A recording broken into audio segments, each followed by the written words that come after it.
Alrighty, welcome. We are here, episode 3 for this last little period. Technically 4, I guess. We're on episode 4 of the MTL podcast. Quick one today. We are just here to talk about our 2024 MTL awards and announce officially to the world who the lucky recipients are that we have been fortunate enough to have on the show this year, and talk a little bit about a couple of things that's happened in 2024 and what's to come in 2025. So yeah, excited to bring you this information. First of all, we'll get straight into it. We have Male Fighter of the Year, and that is none other than Harry Sheppard, who we briefly spoke about as our little banker. Now Harry has been on, I wonder how many MTLs since the start. He actually was on MTL 1, I believe. Is that right, Lorna? MTL 1? And as an amateur. And so we've been able to have him on multiple times throughout the 12 cards, going from an amateur to a professional and watching his career blossom on and off the MTL stage. Lovely guy. We love dealing with him. He's always great to have on the show, and he always brings an exciting performance to the stage. This year was a good year for him. He defended his WBC state title on the card, and then he won an Australian title on the card, which was a big goal for him. For a little while, he's had the gold WBC Australian title, so it was good that we were able to come through and deliver that opportunity for him. And he had I think probably the best performance I've seen from him was that Oz title. Like, just well-rounded. Harry's always been able to finish fights early. You know, he's had a good clinch on him, good hands, a few first-round knockouts. He's had quite a lot of knockout. Like, most of his fights have ended in knockout. But this one was just, I think, showed a bit more all-around of his game. And just, man, watching him is like, I was watching his corner, and Benny Johnson in the corner was almost like holding a remote control. Like, he would call combinations and call little things that were almost like code words as well. Like, oh yeah, that combo or this combo. And you couldn't really, if you didn't know them, you probably didn't understand what he was trying to say to him. But Harry obviously knew exactly what he was asking for.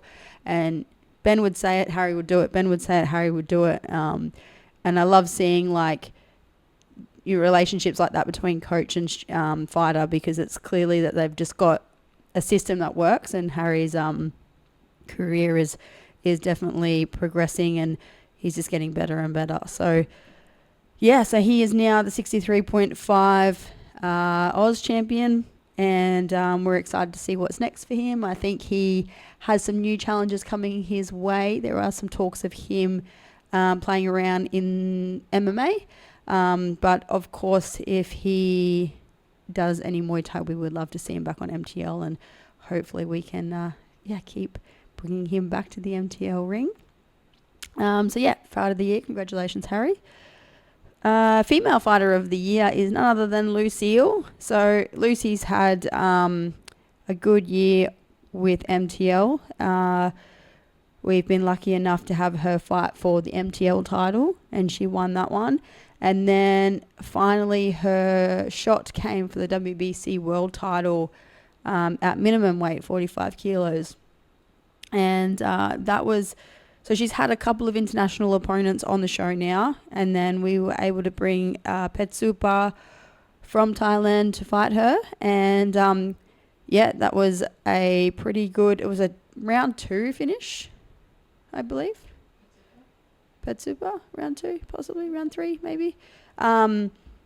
Lucy's known for her leg kicks, and I know actually she went into that fight. Actually, Petsupa was a southpaw, so she went into that fight not with a plan to actually finish her by leg kicks, but this is what Lucy does. It works, and once again, it was working in this fight, and that's just how it went. But I know she worked a lot on rounding out her game, and I know she's got a lot of things in the bag that's still yet to show in the actual ring. So huge future for her. She's not going anywhere.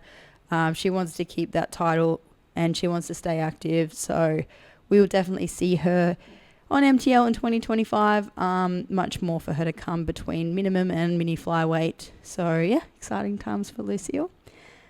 Rookie of the Year. So this is a one we added to the list of awards this year. We didn't have Rookie of the Year previously. And what that is going to mean for us is either a new fighter to MTL that we haven't seen before, or an up-and-comer kind of professional fighter. So it may go back and forward between someone we've just had on MTL for the first time in that year, or, more of an up-and-comer. So this, we actually kind of have a bit of both. So Rookie of the Year for 2024 goes to Fraser, Luke the Duke. First time on MTL. We had him on 2 cards this year, and he delivered 2 epic performances. One was Fight of the Night versus Harry McIntyre from Victorious, and that was an awesome fight back and forward. Luke literally said to us, actually both boys said to us in their media days, like, we just want to stand and trade and throw elbows and draw blood, and they were both keen for that, and they did exactly that. That final sort of 10 to 15 seconds of the fight was like sick. They literally just stood there throwing elbows at each other. It was undoubtedly Fight of the Night, and it had one that had the crowd up on their feet. It was really exciting.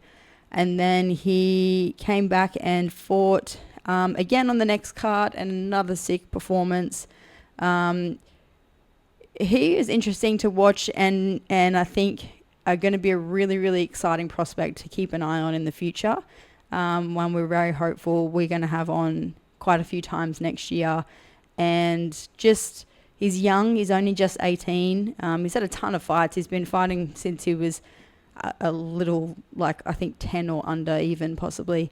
So he's had, I think, 20 plus fights as far as being a junior and amateur. And now he's had the 2 or 3 pro fights. He likes to stay busy. He's that typical just young, hungry fighter. At 69 kilos, he's not a small boy either. So he's gonna be in fights that are exciting, where there's a fair bit of power being thrown around. He's not scared to just stay busy and get in the opponent's face and bring exciting fights. So definitely one that fits in with what we like to deliver at MTL. And I'm really excited. The behind the scenes stuff when we did our media days with him as well is quite interesting. He's a bit of an old soul, especially for 18. He doesn't talk like an 18-year-old. So I'm excited to hopefully share more with the fans as far as what Luke has to deliver, and help fans get to know him a little bit more, and see where his career goes. He was on the Fight Night podcast. He's the first guest we had on there, and he talks a lot about how he started and stuff. So that's there we go. So Lorna was just telling me that on the our first Fight Companion podcast that we just did for the MTL Fight Night, Luke is the first guest on there. So if you jump on there, you can have a little listen. He talks a little bit about how he got started in Muay Thai and a little bit about his journey. So you can get on there and get to know him a bit more. Luke the Duke, we'll see more of him in 2025 for sure. Junior of the Year. So Junior Fighter of the Year is the Hammer. So Bronson McIver. He is from Double Dose. So I have known Bronson for a number of years now. Came to our gym at Double Dose when he was very little, and we watched him. He's now 12. Yes, 12. Watched him become this little just cool dude, I guess is the best way to explain him. I look at some of these kids and I'm like, man, I wish I was as cool as them. We called him the Hammer early in his fight career, I think after fight 1 or 2, because we would say to him, like, bring the hammer down, and he'd just be like, rah, rah, rah, and then that's when he kind of knew, like, that was when the coach would say, like, it's time to bring the hammer. It's like when he'd really just like go for it. And obviously they're fighting no head contact, so they'd early on just kind of run in and be like and just like throw these punches out, and that was kind of how he got the name the Hammer.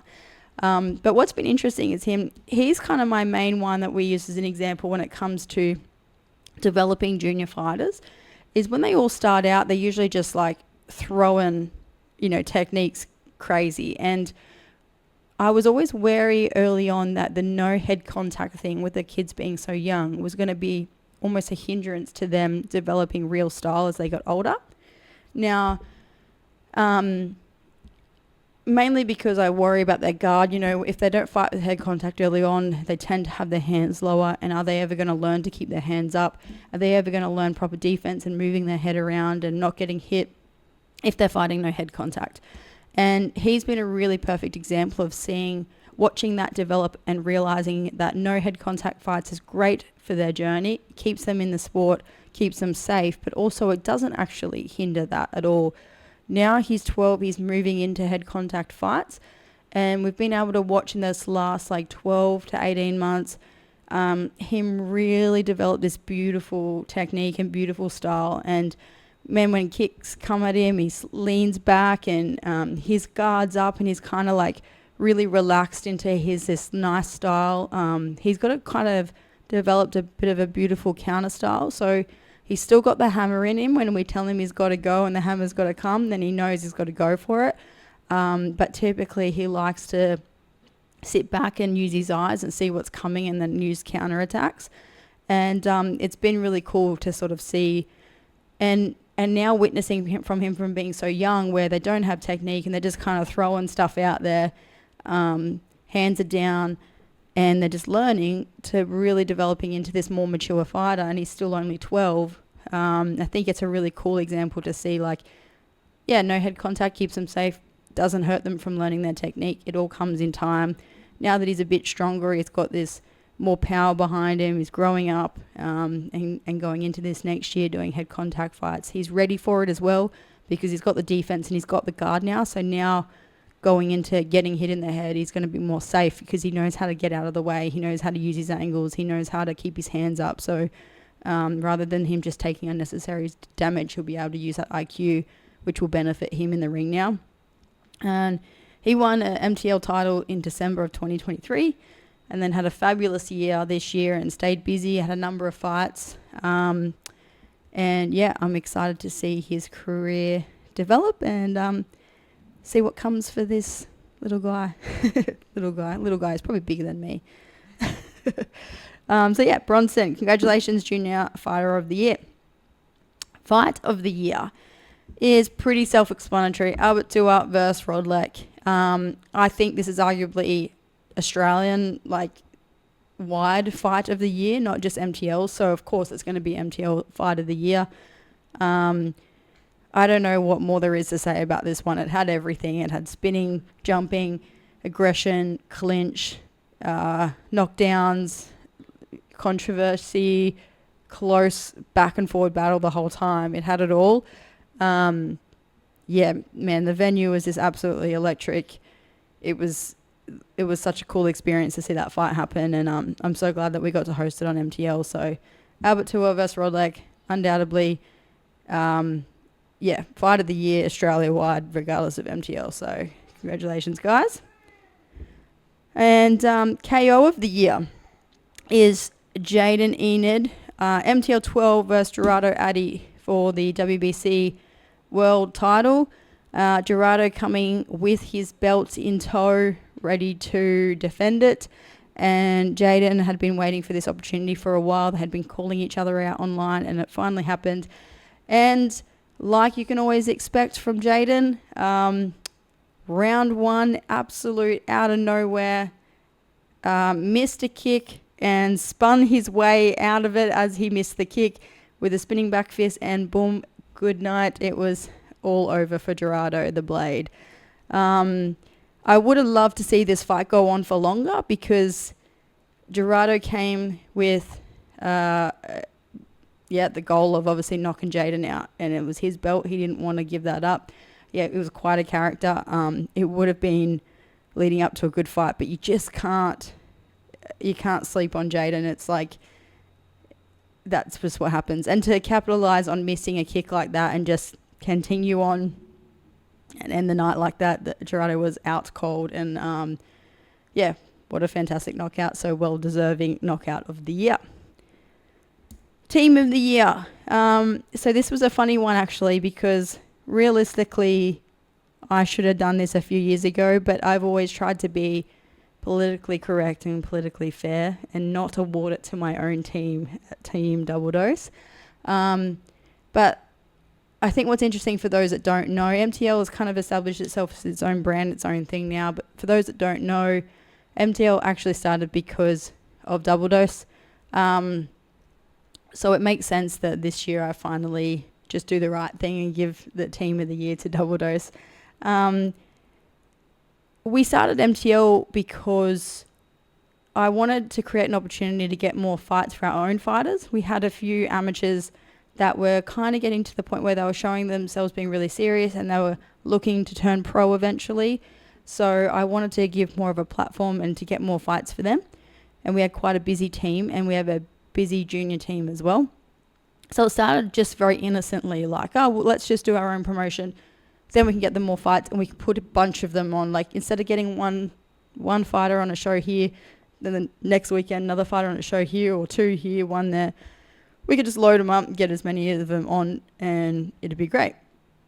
Now, little did I know MTL 1 that it would turn into much more than that. And over time, we realized that this was its own thing, and it's really something that we had filled a bit of a gap in the market that was needed, particularly in Queensland, for creating a show that really looked after the fighters and was a bit more of a brand as well. Like, instead of it just being a promotion that puts on events, we have tried to develop this thing into a brand in itself. More marketing, more exposure for fighters. Yeah, all round entertainment and combat sports brand and business rather than just an event. Now, these events wouldn't run without Double Dose. The volunteers that help make these things happen, the staff, Lorna, producer over there, who you're all getting to know very well, started off, her job was, on the first one, was to take a video so we could create a highlight reel after it. And Lorna's expertise in video were initially something that helped us create a bit more of a brand, but her expertise go far beyond that. So all of the visual, the live, when we say producer, it sounds good, but for those that don't know, when you're watching the live stream, all the visual, all the pop-ups, all the tale of the tape, all the imagery, the marketing material that goes out between that and our marketing and social media team, all of that comes to life, that really makes MTL the brand it is thanks to the talent of our lovely Lorna and me bossing her around, telling her to, stressing her out. Trading cards was her idea as well, so that was something that has really helped set us apart, all these little things. So Lorna is Double Dose, all our volunteers is Double Dose. Benji always supporting my crazy ideas and dreams, even though it stresses him out immensely, I'm sure. Helping me get sponsors, helping me bring the event to life, and then also obviously coaching all the fighters that fight on there. Now, we've done so many times where we've had last minute pullouts. Even I think the last show we had last minute pullout on fight week, we threw Jayden. We've had one where we pulled our own guy out and replaced it with another one of our guys. We have pulled a guy out of retirement. We have pulled a guy back in the gym after not being in the gym for 12 months and got him to fight 10 kilos heavier. Multiple times with the amateurs this has happened. So just whether it's stepping up and taking on fights last minute, whether it's selling the most tickets that are in the room, whether it's just generally any time we do an MTL, it doesn't even matter if any of our own guys are on or any of the fights are not even announced. We have a bunch of people that are like, when can I get my table? When can I buy tickets? Always just coming to support because they care and want to support us. Volunteering and working on the show, whether it's development league, fight nights, sparring days, or the big events. Not just there for the glitz and glamour and the exciting part, but also there for all the stuff that nobody really wants to do. So, unquestionable, MTL wouldn't exist without Double Dose, and they are very well deserving of Team of the Year this year. So that's our awards for this year. Pretty exciting. I'll make a special mention as well. Something that was cool this year to see was Killer, they call her, from DM Muay Thai. She fought on all 4 shows this year, which was really cool, starting off with the female card and then ended up on all 3 of the others. She was, for 3 of them, an amateur. So she was on the undercard of the female one and then on the prelims for 2 more, and then decided to go pro. I think she racked up between 10 and 12 amateur fights in a 12-month period. So she's only fairly new to actually fighting and just racked heaps of fights up. So She's young too. and she's young, yeah. She's only so while she was an amateur, she was 17. So then she turned 18 and she'd had it was at least 10 fights. So she was ready to turn pro. Last show of the year, she went pro, had her pro debut. I think she had maybe 2 wins, 2 losses out of the 4. I gave her some tough fights too. Gave her some hard opponents and really tested her. And they didn't pick or choose, never questioned, just took the fights. She's always just had a really good attitude towards just taking fights, getting experience, not overthinking everything, just wanting to get in there and have experience and have a good time and learn. And she's done exactly that. So it was cool to see her go from amateur to pro this year and be part of it. So she's in Thailand right now, I think. She's going to be fighting soon, so good luck on that, Killer. And we'll see you in 2025 for sure. So that was really cool. And then another special mention to the one and only Logan Big Sexy Burgess. Also a big part of MTL. So he was on MTL 1. One of the other reasons, one of the fighters that were the reason why we started MTL has been on so many of the cards. I wonder how many it's been. It's been quite a few. And he always brings a massive crowd. People just get behind him. He's just that kind of guy. Not only does he fight like exciting fights that everyone always loves, and he's been on 7. So we've had 12 cards and he's been on 7. But he just always delivers a war, whether it's win, lose, draw. He just, always such a big part of it. And he's crazy, man. Like, he'll come and help us set up the ring late at night on a Thursday night or Friday morning, and then weigh in and then fight. Like, and it doesn't matter if we would just be like, no, you're fighting. You don't need to help set up the ring. And he's like, nah. And he will still show up and do it. It can't be told. And then fight, and then most of the time be helping us pack up after the show. Like, he's just a legend. One of our main coaches at Double Dose now had his retirement fight this year, so he is decided to hang it up. And for the very selfless reason, he was still, his last fight, the retirement one, was actually probably one of his best performances.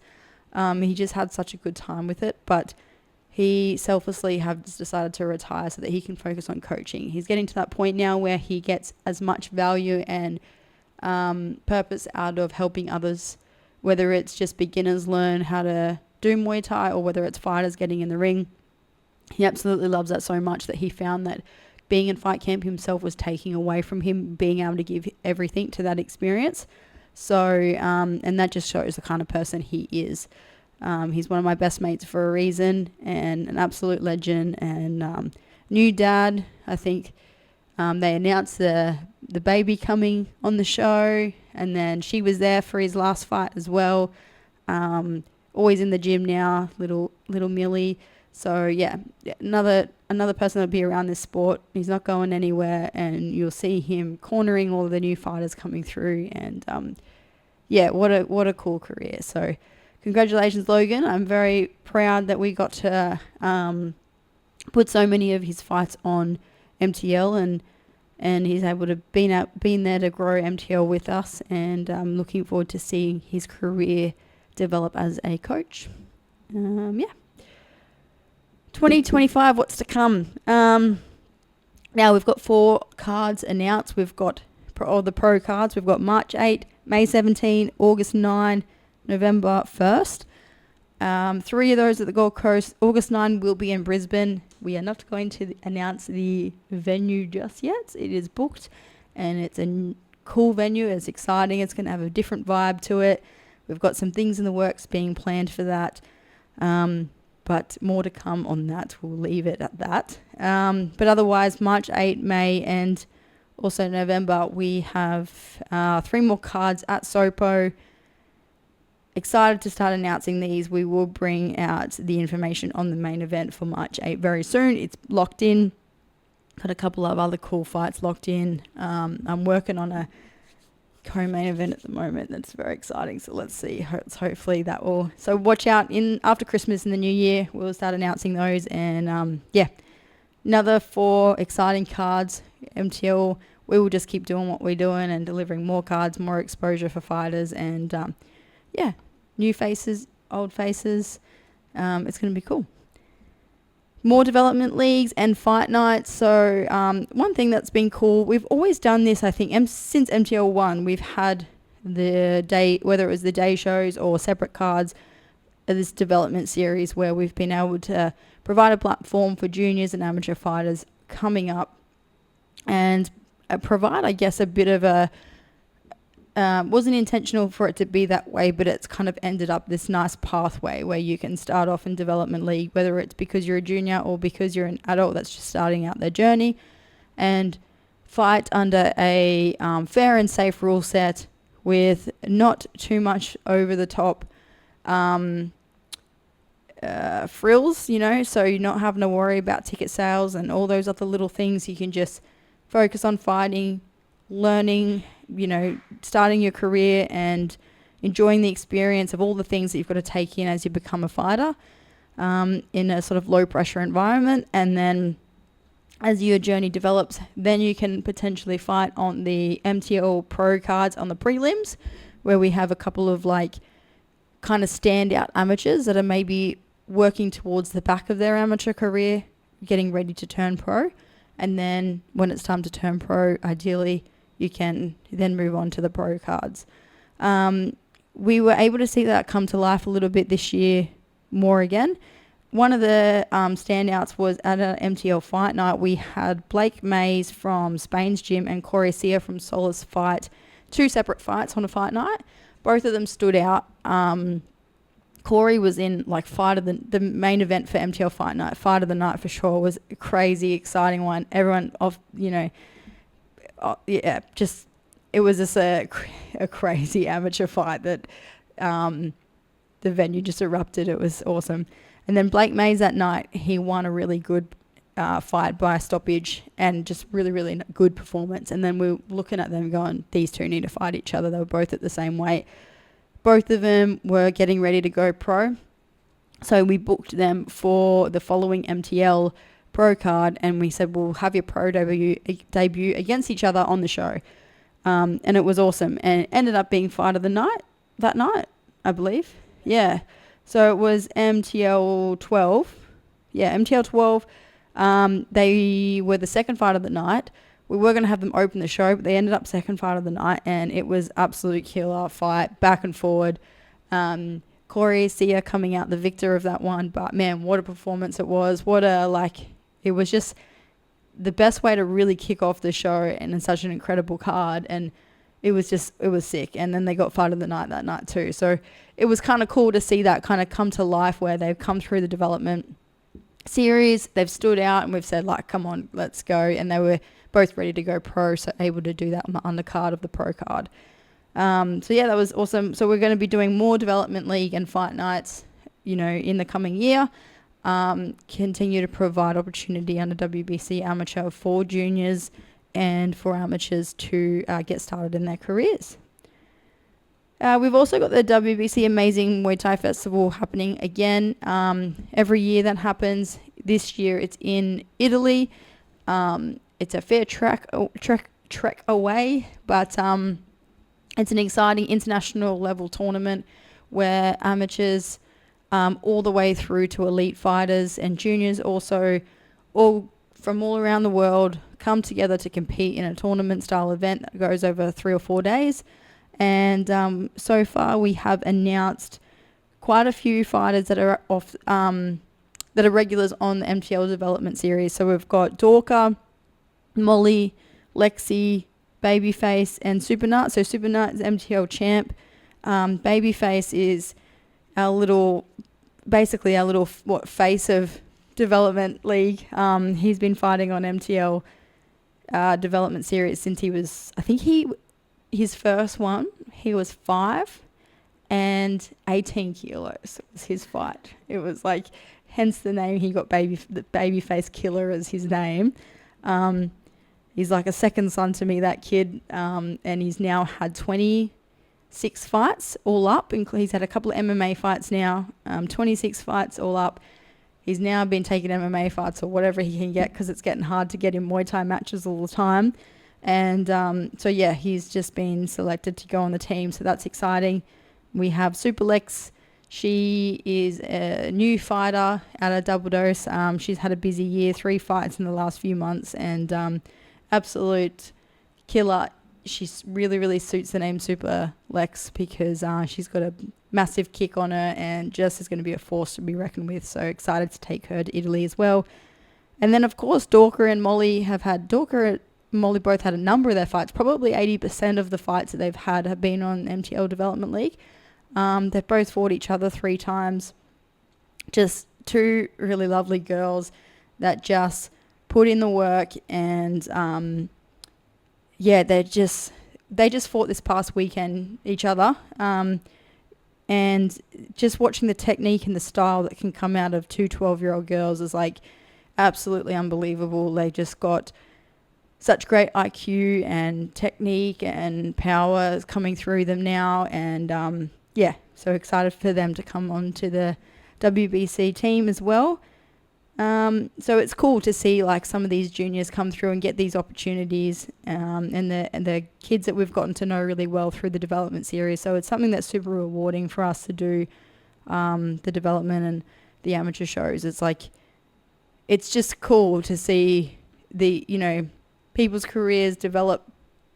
They stick around in the sport, and it's just really rewarding to do that kind of event. So we'll be looking forward to more of them in 2025. And the last but not least is MTL Fightwear. We have some news dropping next week about our first run of gloves and shorts. We have a limited edition, special edition coming out. I'm not going to say much more, but there will be less than 100 pairs of shorts, 100 pairs of gloves available in this limited edition. And then once they're gone, never to be available again.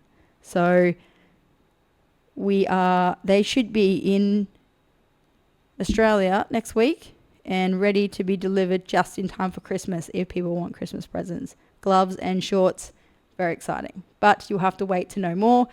Very, very cool, unique design, never to be done again. And then we will start dropping more regular, exciting series of MTL Fight, where we've got new shirts up online now. We've got our basketball jerseys. They are now in stock, ready to go. Extra small is your youth size, and then all the way up to 3XL. So we've got those ready to go, and lots of new shirt designs there. Trading cards are also on their way, new editions. Some exciting new ones in there, but they will be early in the new year, ready in stock, so keep an eye on that. So MTL Fightwear is going to be up and running, and lots of exciting new drops, new styles, coming more regularly in 2025. That's it from me.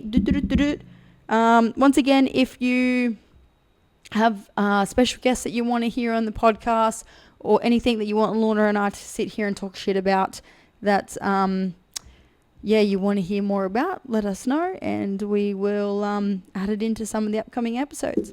Okay, bye.